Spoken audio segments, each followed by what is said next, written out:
राज्यातील ड्रग्ज विरोधातील कारवाई अधिक कठोर करून आपला महाराष्ट्र ड्रग्ज मुक्त करणार। पोर्श कार अपघातातील मृतांच्या कुटुंबियांना प्रत्येकी 10 लाखाची मदत सरकारने केली आहे।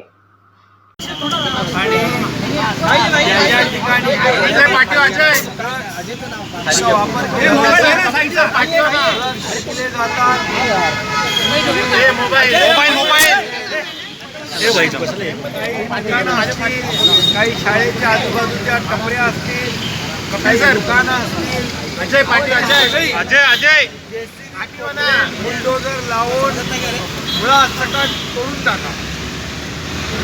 आणि त्याचबरोबर हे ड्रग्ज विकणारे पेडलर असतील किंवा ते ड्रग्जचे सप्लायर असतील, त्यांच्या पायामुळापर्यंत फोडून टाका, कारण हे आपल्या तरुण आयुष्य बर्बाद करतायत। आज पाहिलं तर एक नशाबाजीमध्ये पूर्ण त्यांचं जीवन उद्ध्वस्त होत आहे। त्यांच्या आईवडिलांचा एवढा आपल्या मुलाच्या बद्दल एवढी त्यांना चिंता आहे की याचं भविष्यात काय होणार। ही सर्व मुलं जी आहेत आम्हाला देखील आमच्या मुलांप्रमाणे आहेत, आणि म्हणून मी पुणे आयुक्तांना एकदम कडक निर्णय घेण्याचे आणि कडक कारवाईचे आदेश दिलेले आहेत। त्याप्रमाणे मला वाटतं पुणे, मी त्यांना सांगितलं पुणे ही कोयता गँग मुक्त आणि ड्रग फ्री मुक्त करा। पुणे ही आपली सांस्कृतिक शहर आहे। पुण्यात मोठमोठे साहित्यिक, सांस्कृतिक सगळी मोठं पुणे शहर हे सुसंस्कृत शहर आहे, आणि अशा शहरामध्ये आपली तरुण पिढी या ड्रग्जच्या नशेमध्ये वाया जात असेल तर शासन कठोर कारवाई करेल। आणि फक्त पुणेच नाही तर महाराष्ट्रामध्ये सर्व शहरांमध्ये जिथे जिथे मुंबईचा ड्राईव्ह आपण बघितला, मुंबईमध्ये जवळपास 4,000 कोटीचे ड्रग पकडले, 1,700 बांधकामात ठाण्यात देखील मी तेच आदेश दिलेले आहेत। संपूर्ण महाराष्ट्रामध्ये, संपूर्ण महाराष्ट्रात जिथं जिथे ड्रग पकडत असतील आणि तरुण पिढी नासवत असतील अशा लोकांना बिलकुल सोडणे नाही, त्यांना पूर्णपणे त्यांचं पळापळ फोडून त्यांना जेलमध्ये टाकणं, जेल बंद करणं, आणि असलेले हॉटेल असतील, दुकानं असतील, त्यामुळे सगळं तोडून बुलडोजरनी पूर्णपणे तोडून टाकणं। साहेब, मीरा रोड परिसरामध्ये अशा अनेक ड्रग पेडलरच्या वस्त्या, मीरा भाईंदर परिसरात, आफ्रिका आणि मीरा भाईंदर असू दे, ठाणे असू दे, मुंबई असू दे, पुणे असू दे, संपूर्ण राज्यभर जिथं जिथं अशा प्रकारचे अड्डे असतील ते अड्डे उद्ध्वस्त करायला मी सांगितले। आणि यामध्ये कोणी लापरवाही केली, कोणी त्याच्यामध्ये कुणाला पाठीशी घालण्याचं काम केलं तर त्याला देखील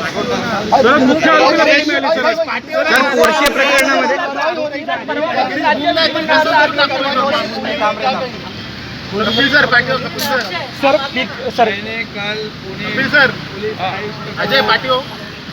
निर्देश दिए हुए हैं कि ये ड्रग्स बेचने का जो काम शुरू है होटल में, दुकान में, ये सब बंद होना चाहिए।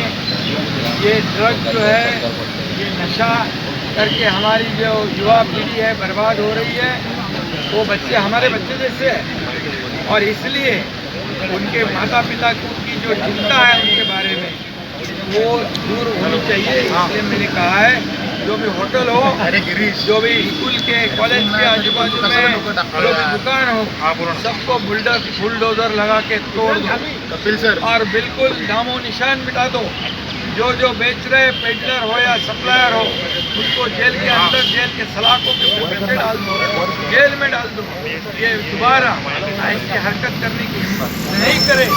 ऐसा काम करने को मैंने पुणे कमिश्नर को कहा है, और बिल्कुल इसमें कोई लापरवाही नहीं चलेगी।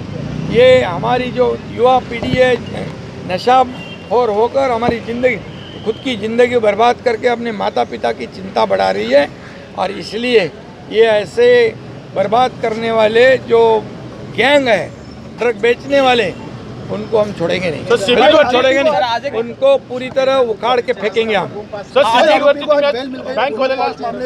इसके बारे में भी हम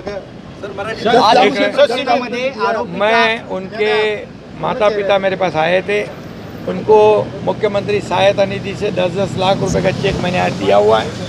हम लोग पूरी तरह उनके परिवार के साथ है और कोई भी गुनाहगार आरोपी उसमें से उसको बख्शा नहीं जाएगा।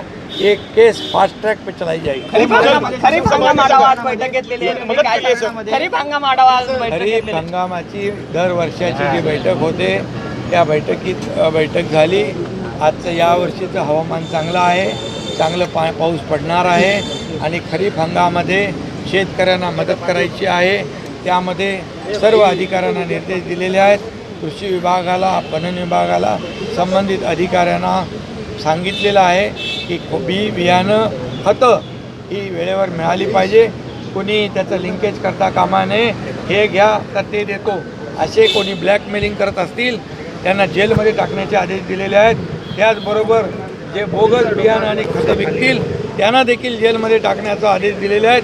कुणालाही सोडलं जाणार नाही आणि त्यामध्ये बिलकुल या जे सप्लायर ज्या कंपन्या आहेत या कंपन्यांना देखील त्यांच्यावर पण गुन्हे दाखल होतील. ज्या खोटं बियाणं, बोगस खतं विकतात त्या कंपन्यांना पण सोडलं जाणार नाही. त्यामुळे शेतकऱ्याच्या जीवाशी खेळण्याचं काम कुणी करू नये. सर, मृत पालकांना तुम्ही आज मृत मुलांच्या पालकांना मदत दिली आहे सर. 10 लाख रुपये त्यांना आज मदत दिलेली आहे. प्रत्येकी 10-10 लाख रुपये चेक दिलेत.